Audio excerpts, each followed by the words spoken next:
All right, hey VC, how you doing? My name is Jamie, and welcome back. This video may look a little different. I'm trying it out on my cell phone, and hopefully the lighting is okay, but if it's not, we'll just forge ahead. So the first part of this video is basically going to be a response to another VC contest that's happening out there, and there's so many of them that are going on.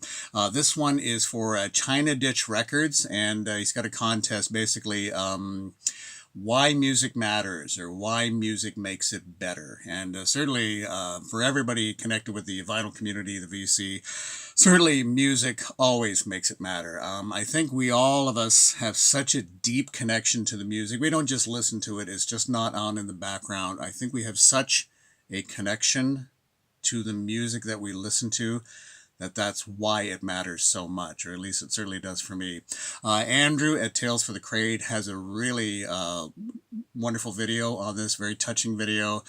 Certainly for me over the years, growing up as, the rebellious teenager, how you're so connected with the music, as obviously you're connected with the music in your youth, but throughout my life, I've been always connected and feel music is such a part of my life. And kind of like Derek Higgins says, it doesn't always have to be on. Like, it's not like you're listening to music all the time. Certainly a good part of your time. It doesn't always have to be on, but you do have such a feeling for the music. And certainly for me, in the early 80s, I lost my father and my sister to a car accident, and they were gone just like that.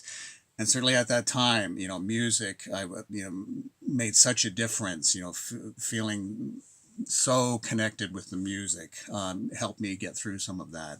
And it's interesting also over the years how you think about how, sad to say, that people, sometimes family, sometimes friends can let you down, but the music is never going to let you down. It's interesting. You can always go back to the music. I mean, you certainly have, various albums or various artists that are your deep friends, that sort of thing.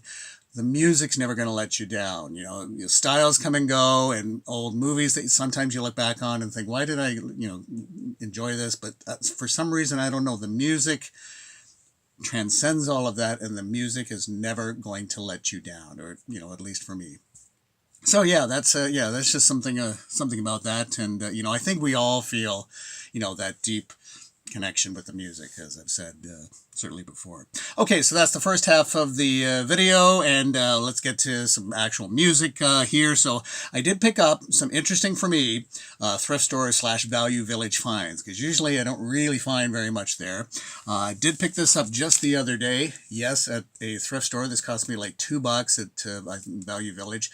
Miles Davis, The Man with the Horn. Now, it's kind of taped up. I don't know if this was maybe previously a library or radio copy, because it's all taped along the side. And then there was this huge piece of tape over here that had like numbers like 24 of 7 or something like that. So for some sort of cataloging, thankfully I was able to take that off, but I really can't get this off without damaging the album. But oh my goodness.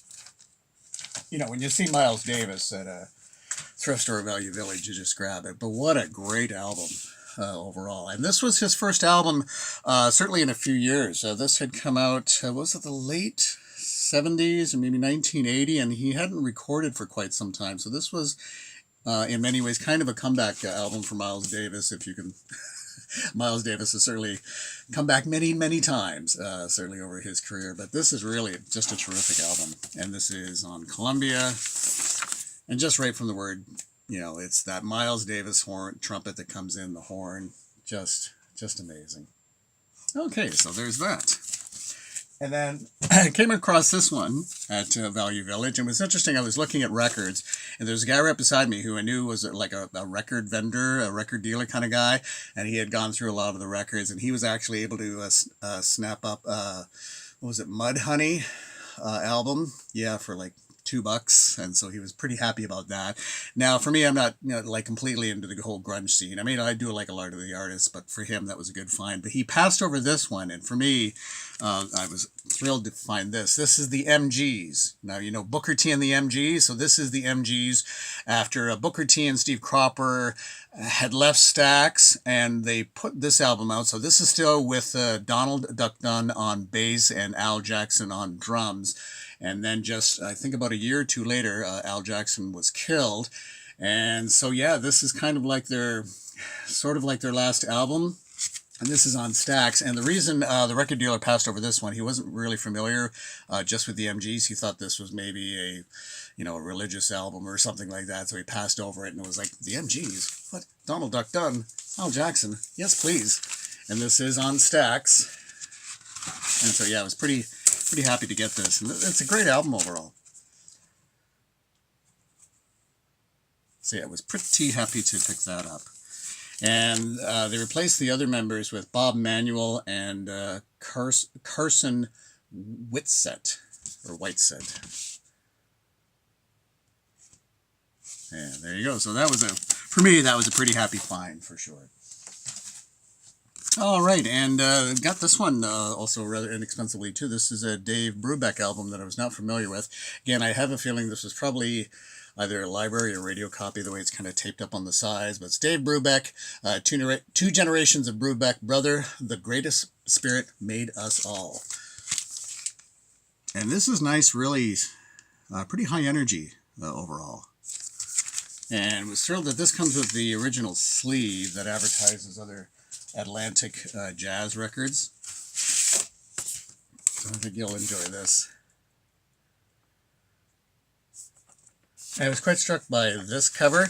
This is Mose Allison and Mose in Your Ear, and how similar to Manfred Mann's Earth Band, Roaring Silence, how similar that cover looks.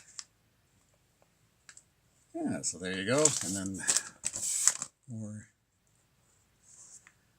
jazz records advertised. So yeah, it's pretty cool. And on the Classic Atlantic label. Okay, a couple of CDs that I picked up. We got Dinah Washington, What a Difference a Day Makes. And this is, even though it has kind of a budget look to it, it is on the Mercury label. So it's got a nice song selection there, for sure. And not too much on the inside, but there you have that. And this was really a delight to listen to. Some of the early Aretha Franklin. This is Aretha Sings the Blues. So this is on Columbia before she went over to Atlantic and then recording Respect and all those wonderful, great soul R&B hits. This is a lot more jazzy kind of blues. But this is really a nice listen to overall. And she's so young on here, but, singing like just incredible. What can you say? It's Aretha Franklin. And there you go, not too much on the inside, but there you have that. Okay, and a couple of reissues for you. Pick this up for a good price. This is a reissue of the Duane Allman anthology. This is a double album. As I recall, the back didn't look like this. I think they've changed this for the back of it. I don't know if you'll be able to see the song titles. Maybe I'll do that. And so this is Duane Allman, obviously not just with the Allman Brothers Band, but a lot of the stuff he recorded. His guitar solo on Hey Jude by Wilson Pickett, that some say was the birth of Southern rock. That comes up on some documentaries. Some early stuff. And then, of course, you got the Allman Brothers Band. Some of the stuff recording, of course, with Derek and the Dominoes. And so this is a double album, as you can see. Great picture on the inside. Very nice. And this is a reissue, and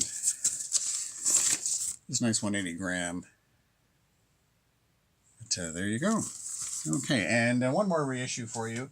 I did pick this up when it was issued on CD, but found this at a great price. I've been connecting with some they call them record geeks or whatever, certainly in the area that get together occasionally, or at least every couple of weeks or so, and have records for sale, various vendors sort of in the area, and been really enjoying that, meeting some really interesting people and picking up some great stuff at decent prices. This is a Kiss Destroyer. This is the reissue Resurrected, and so this is a completely remixed album. I think Joel had shown this on his channel, if I'm not mistaken. And so this, of course, the original produced by Bob Ezrin. It's not a radical remix, but some of it, certainly God of Thunder, they've taken the screaming or laughing kids out of that track, which never quite made sense to me in that particular song. Overall, it sounds great. Really nice. And they give you the nice booklet inside with the original cover. And then, of course, that was on the original. same track listing, just remixed slightly differently. There you have that, and they give you that sort of original look for the album, and it's really on 180 gram. It's a nice heavy record, that's for sure. There and there.